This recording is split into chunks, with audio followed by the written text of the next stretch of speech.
नमस्कार प्यारे दोस्तों, उम्मीद करता हूं आप स्वस्थ होंगे और अपनी पढ़ाई रेगुलर रख रहे होंगे। अपनी पढ़ाई नियमित रूप से पढ़ते आप जैसे पढ़ाई कर रहे हो वैसे करते आ रहे होंगे।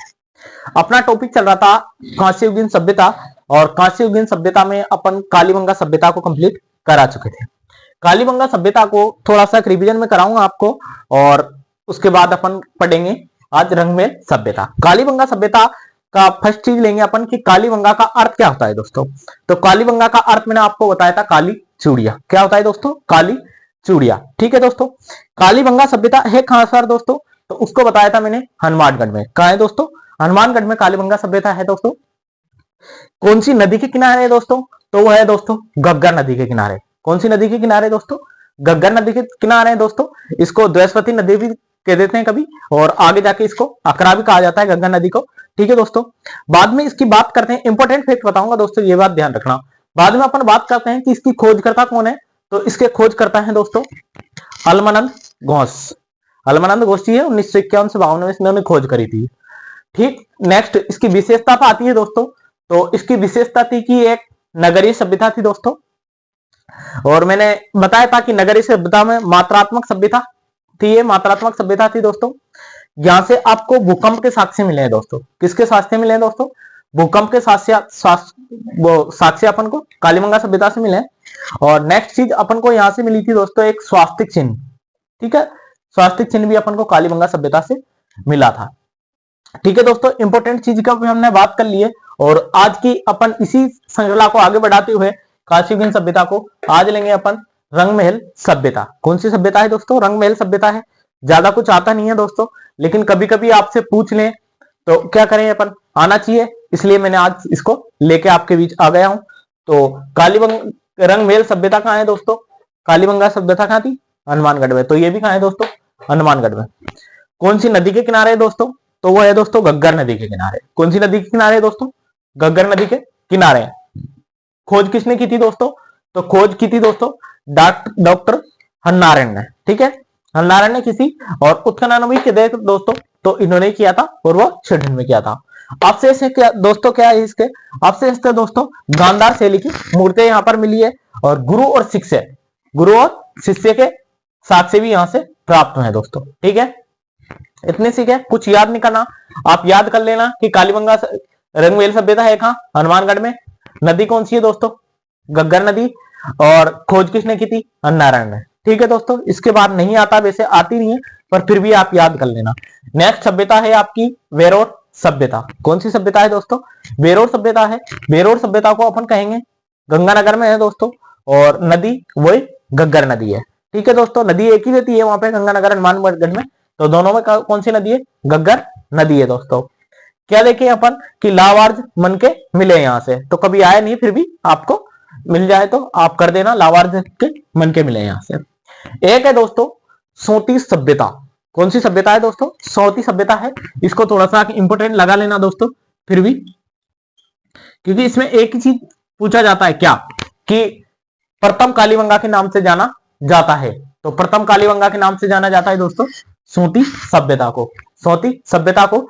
और एक क्वेश्चन इसमें अधिकतर आया था कि प्रथम कालीबंगा कहां पर स्थित है? प्रथम कालीबंगा सभ्यता कहां पर स्थित है? तो हम बाकी आंसर देते हैं कहां? हनुमानगढ़। लेकिन वो नहीं है दोस्तों। कहां है सोती सभ्यता? सोती सभ्यता है दोस्तों बीकानेर में। ठीक है दोस्तों, खोज हालांकि अलमानंद घोष जी ने की थी, लेकिन अपना आंसर जाएगा प्रथम कालीबंगा सभ्यता कहां है? तो वो है दोस्तों बीकानेर में। ठीक है, इसी को जाना जाता है सोती का उपनाम है। सोती सभ्यता का उपनाम प्रथम कालीबंगा सभ्यता। ये सभ्यता तीनों चारों में से सबसे ज्यादा इंपोर्टेंट रहेगी दोस्तों सोती सभ्यता। 2-4 एग्जामों में पूछा गया है कि प्रथम कालीबंगा सभ्यता के नाम से कौन सी सभ्यता को जाना जाता है? तो वो जाना जाता है दोस्तों किसको? सोती सभ्यता। और सोती सभ्यता है दोस्तों वो बीकानेर में। ठीक है, सॉरी दोस्तों। नेक्स्ट खोज अलमानंद घोष जी ने करी है। खोज आपको पता ही है, अलमानंद घोष जी ने करी है। ठीक है दोस्तों, नेक्स्ट बिंजोर सभ्यता। बिंजोर सभ्यता है दोस्तों गंगानगर में। कहा है दोस्तों?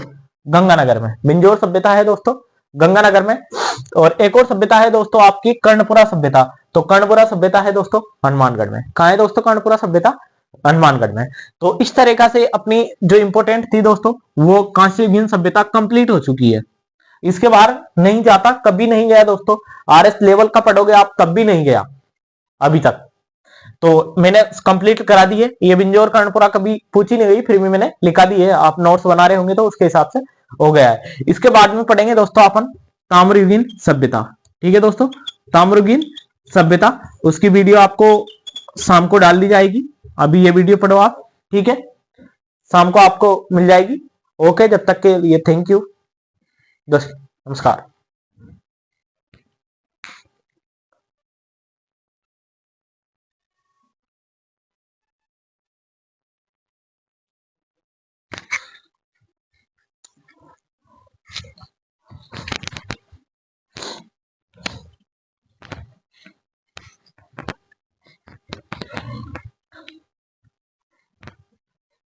देखो दोस्त, लोहयुगीन सभ्यता चल रही थी और लोहयुगीन सभ्यता का फर्स्ट टॉपिक अपन ने उठाया है आज, वो है आपकी विराट सभ्यता।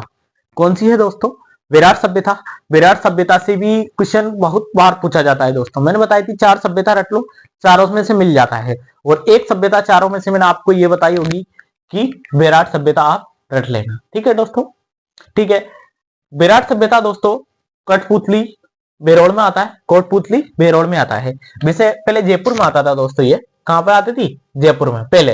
लेकिन अब कहां पे आता है दोस्तों? कोटपुतली बेरोड़ में विराट सभ्यता आती है। कौन सी नदी के किनारे है दोस्तों? तो वो है दोस्तों बाणगंगा नदी के किनारे। कौन सी नदी है दोस्तों? बाणगंगा नदी है। और खोज की पूछे तो खोज की थी दोस्तों दयाराम साहनी ने। दयाराम साहनी ने इसकी खोज की है और वो की थी दोस्तों 1936 में, 1936 में। बात के दूसर उत्खनन की, तो उत्खनन क्या था मेरे दोस्त? नील रत्न बैनर्जी ने व कैलाशनाथ दीक्षित ने, नील रत्न बैनर्जी और कैलाशनाथ दीक्षित ने किया था दोस्तों। और वो किया था दोस्तों 1962 में। ठीक है दोस्तों, ओनली फैक्ट्स है, फैक्ट्सों को आपके माइंड में उतारते जाइए और चलते जाइए। ठीक है, प्राचीन नाम है, तो प्राचीन नाम था दोस्तों विराटनगर। क्या था दोस्तों? प्राचीन नाम था विराटनगर। इसमें 3 डूंगरियां पाई गई थी दोस्तों, तीनों डूंगरियां हैं। और डूंगरियों से पूछा जाता है बीजक डूंगरी कौन सी सभ्यता से संबंधित है, तो आपका आंसर जाएगा दोस्तों विराट सभ्यता। तो इसमें मिली थी दोस्तों भीम डूंगरी, बीजक डूंगरी और एक और डूंगरी है दोस्तों, वो है भीमदत्त तालाब। देखो भीम डूंगरी है दोस्तों, भीम डूंगरी में मिला था दोस्तों भीमतल जलाशय। क्या मिला था दोस्तों? भीमतल जलाशय मिला था दोस्तों। और एक है दोस्तों बीजक डूंगरी। कौन सी है दोस्तों? बीजक डूंगरी है। बीजक डूंगरी में मिला था दोस्तों बाबरू शिलालेख। कौन सा मिला था दोस्तों? बाबरू शिलालेख मिला है दोस्तों। और बाबरू शिलालेख की खोज कैप्टन बट ने की है। किसने की है दोस्तों? कैप्टन बट ने की है। और इसकी जानकारी है दोस्तों वो दी थी दोस्तों सम्राट अशोक ने। किसने दी थी दोस्तों? सम्राट अशोक ने दी थी। और वर्तमान में है दोस्तों कलकत्ता संग्रहालय में। कहा है दोस्तों? वर्तमान में कलकत्ता संग्रहालय में है। और बुद्ध व धम्म संघ इस पर लिखे हुए हैं, बुद्ध व धम्म इस पर संघ लिखे हुए हैं दोस्तों। और एक है दोस्तों बौद्ध स्तूप। बीजक डूंगरी में कौन सा स्तूप है दोस्तों? बौद्ध स्तूप है। कौन सा स्तूप है दोस्तों? बौद्ध स्तूप है। और एक है दोस्तों बौद्ध मठ और बौद्ध मंदिर कौन से में है दोस्तों? बीजक डूंगरी में। कौन सी में है? बीजक डूंगरी में। 2 ही डूंगरी आई है दोस्तों, भीम डूंगरी और बीजक डूंगरी। एक और डूंगरी है दोस्तों, वो है दोस्तों गणेश डूंगरी। कौन सी है दोस्तों गणेश डूंगरी। गणेश डूंगरी भी इसी में आती है दोस्तों, गणेश डूंगरी। ठीक है प्यारे दोस्तों, गणेश डूंगरी में ज्यादा कुछ याद रखना नहीं है, पर इसमें गणेश डूंगरी आती है, इतना सा आप याद रख लेना। ठीक है मेरे दोस्त, ठीक है। चले अब आता है साक्ष्य व अवशेष की। किसकी बात आती है मेरे दोस्त? साक्ष्य और अवशेष की बात आ जाती है। तो साक्ष्य मिले हैं दोस्तों संकलिपि के प्रमाण। क्या मिले हैं दोस्तों? संकलिपि के प्रमाण मिले हैं। हाथ में बेंचमार्क के सिक्के मिले हैं, हाथ में बेंचमार्क के सिक्के मिले हैं दोस्तों। हुण शासक था और मयूरपुर द्वारा बौद्ध समिति इसमें मिली थी दोस्तों। नेक्स्ट मिला था कि यूनानी राजा मिनेंडर की सूती कपड़े में लिपटी हुई मुद्रा मिली थी। क्या मिली थी दोस्तों? आता है कभी कभी यहां से कि यूनानी राजा मिनेंडर की सूती कपड़े में लिपटी हुई मुद्रा यहां से मिली है। एक थोड़ा सा फैक्ट आ जाता है दोस्तों टकसाल के बारे में। किसके बारे में? टकसाल के बारे में। तो टकसाल का निर्माण करवाया था दोस्तों, वो करवाया था अकबर ने। और क्या था दोस्तों? ये सिक्के डालने का स्थान होता है। टकसाल क्या होता है दोस्तों? सिक्के डालने का एक स्थान होता है। ठीक है मेरे प्यारे दोस्त, चलो आगे। तांबे के सिक्के डालने का कार्य इस टकसाल में किया जाता है दोस्तों। टकसाल में क्या किया जाता है? तांबे के सिक्के डालने का कार्य किया जाता है। और ये कार्य किस किसने, कौन से राजा ने किया था दोस्तों? तो वो आ जाता है दोस्तों अपना अकबर, जहांगीर और शाहजहां। अकबर, शाहजहां और जहांगीर। ठीक है मेरे दोस्त, फिर से थोड़ा सा फास्टली रिवीजन करें अपन। तो फास्टली आता है कि विराट सभ्यता कहाँ है? तो विराट सभ्यता आ जाती है दोस्तों कोटपुतली बेरोड़ में। कोटपुतली बेरोड़ में। और नदी पूछे मेरे दोस्त, तो नदी आ जाती है बाणगंगा नदी के किनारे। बाणगंगा नदी के किनारे दोस्त। और खोज पूछे तो खोज करी थी दोस्तों दयाराम साहनी ने 1936 में। प्राचीन नाम देखें दोस्तों तो वो क्या प्राचीन नाम है? विराटनगर। क्या है दोस्तों? विराटनगर। भीम डूंगरी, विजय डूंगरी और एक गणेश डूंगरी। तीनों डूंगरी इसमें इंपोर्टेंट है दोस्तों पूछा जाता है कभी भी। भीम डूंगरी किससे संबंधित है, बीजक डूंगरी किससे और गणेश डूंगरी किससे संबंधित है। ठीक है, आपसे कहें कि बीजक डूंगरी में क्या संबंधित है? तो वाबरू शिलालेख मिला है जिसकी खोज कैप्टन भट्ट ने की है। और जानकारी सम्राट अशोक की बहुत जानकारी से इसमें हुई थी दोस्तों। वर्तमान में यह है दोस्तों कलकत्ता संग्रहालय में है दोस्तों। और बुद्ध दम्बे संचक्र इसमें लिखा हुआ है मेरे दोस्त। ठीक है, यहां तक चले आगे। इसके अवशेष देखे दोस्त, तो अवशेष मिले हैं दोस्तों संकलिपि के प्रमाण, हाथ में पेंच मार के सिक्के, हूण शासक व मयूरकुल द्वारा बौद्ध संस्कृति मिली है दोस्तों।